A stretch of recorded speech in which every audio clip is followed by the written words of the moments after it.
ውይ ናታን ደወለ። ኤቢ ናታን ደወለ። ስሚ እንዳጣ አቢጌል ቤት ነች? አዎ ቤት ነች። ናታን የት ናችሁ? ምንድነው? ለምንድነው ስልክ ማታነሱት? ስሚ ዳጣ የት ናቸው? አባዬ ደህና ነው ወይ? እስኪ ናታን የት ናቸው? አባዬ ደህና ነው?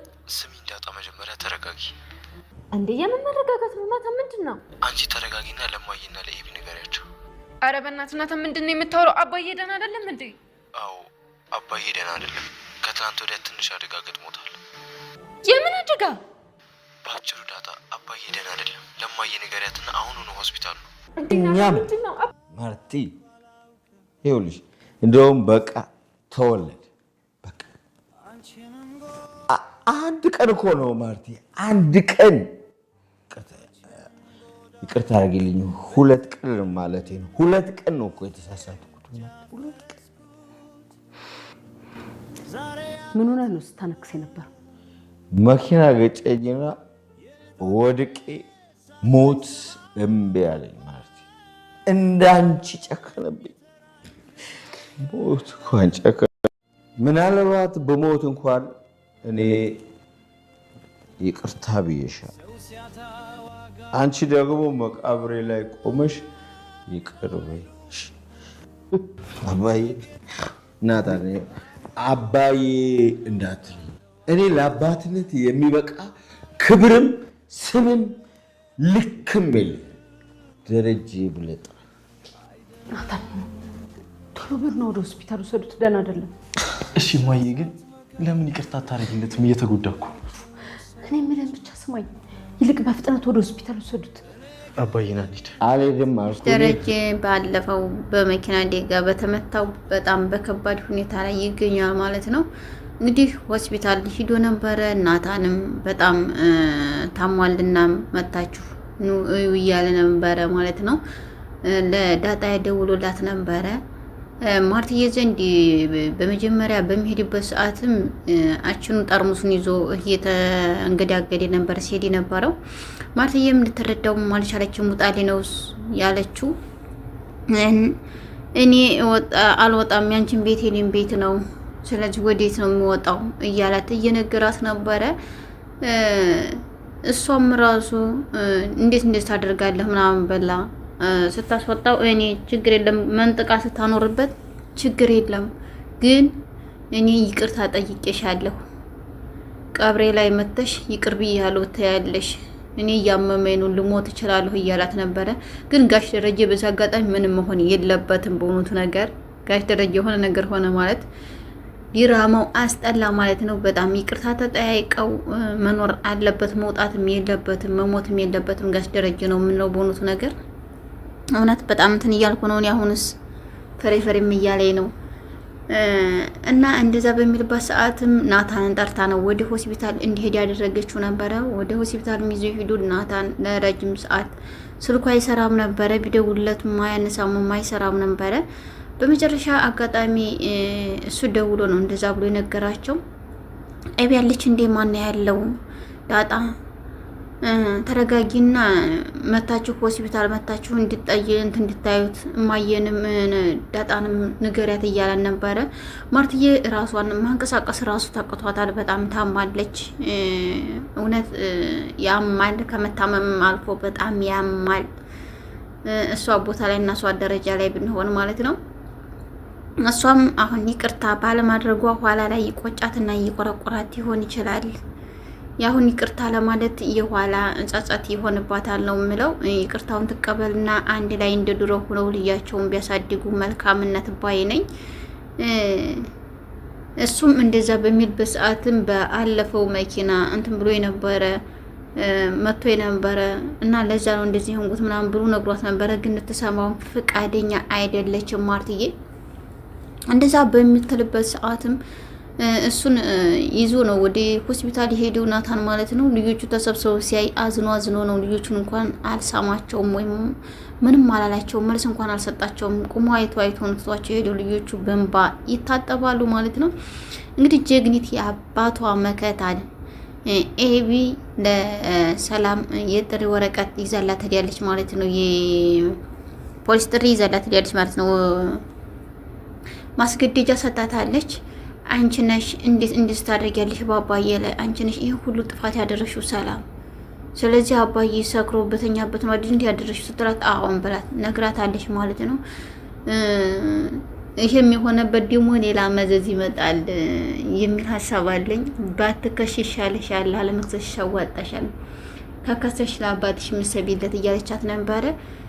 ምን አስብለታለሁ? ምንም አላስብለትም። ስለዚህ አንቺ ነሽ አባዬ እንደዛ ያደረግሽው፣ እንዴት በሚስቷ እንደዛ ታደርጊያለሽ እያለቻት ነበረ ማለት ነው። የበፊቱን የተፈጠረውን ነገር የዳጣ እናት መሆኗን አታውቅም።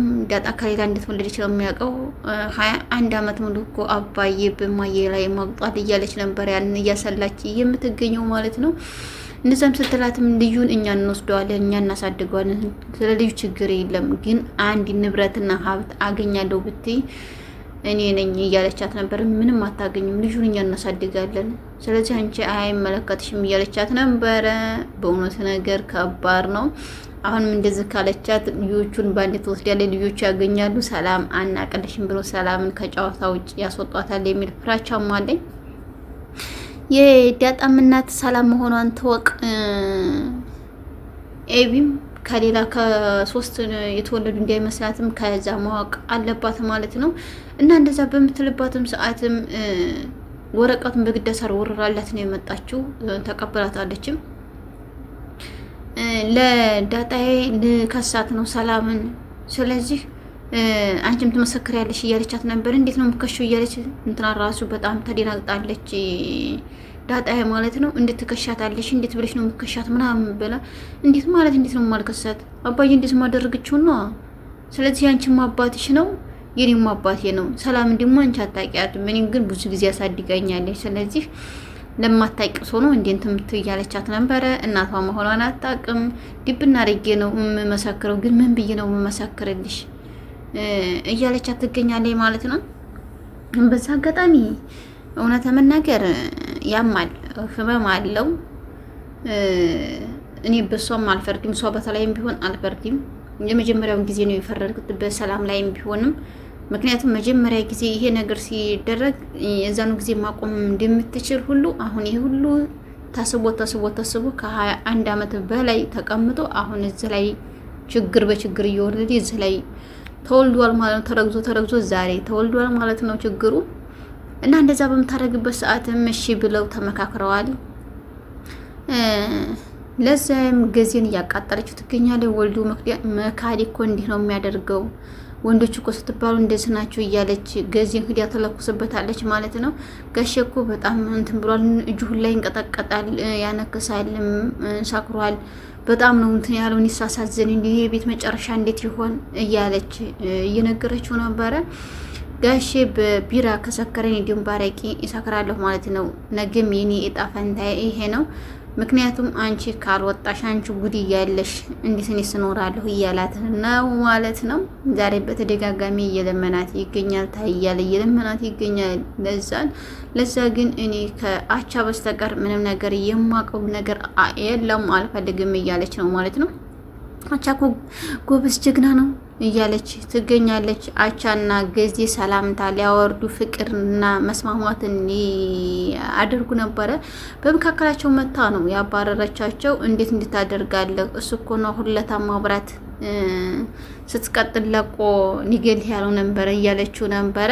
እሱም እንደገና ሊማታ ብድግ አለ። እሱ እንደዛ ካለችው በኋላ አንቺ ካለሽልኝ ችግርም የለኝ እኔ ደህና ነኝ ብቻ አንቺ ኑሪልኝ እያለ እሷንም በፍቅር እያሸመገላት ይገኛል። ለዛን አቻ ማለት ነው።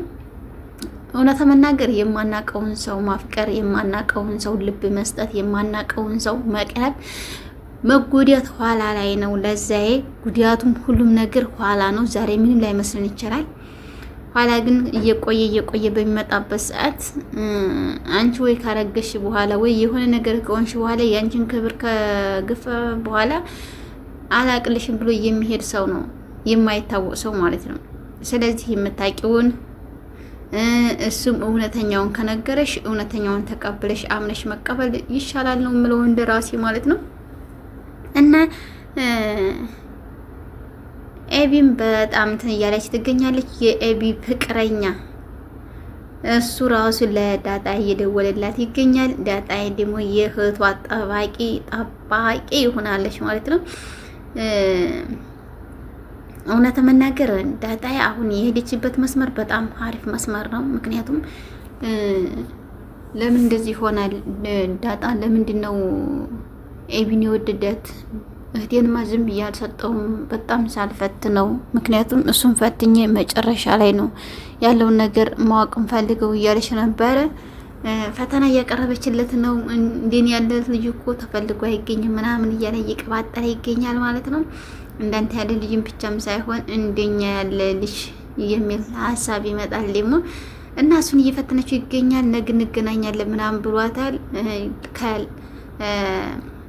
ምጥን ጋር ራሱ ያለውን ነገር እየነገረቻት ትገኛለች ማለት ነው። ምጥንዬ ምንድን ያደረገሽ ከኤቢ ፍቅረኛ ጋር ምንድን ብሎሽ ነው እያለቻት ነበረ። እኔ ሌላውን አልናገርም ግን እጅን ጨብጦ አለቅም ብሎ ነበረ። አንድ ቀንም በጣም ቆንጅዬ ነሽ ታምሪያለሽ እያለኝ ነው እና በጣም ነው የሚያስጠላኝ፣ በዛ ነው ያስጠላኝ እያለቻት ትገኛለች። እሷም አቋይ እህቴን አሳልፌ አልሰጥም እያለች ትገኛለች ማለት ነው። በቀጣይ በአዲስ እስከምንገናኝ መልካም ጊዜ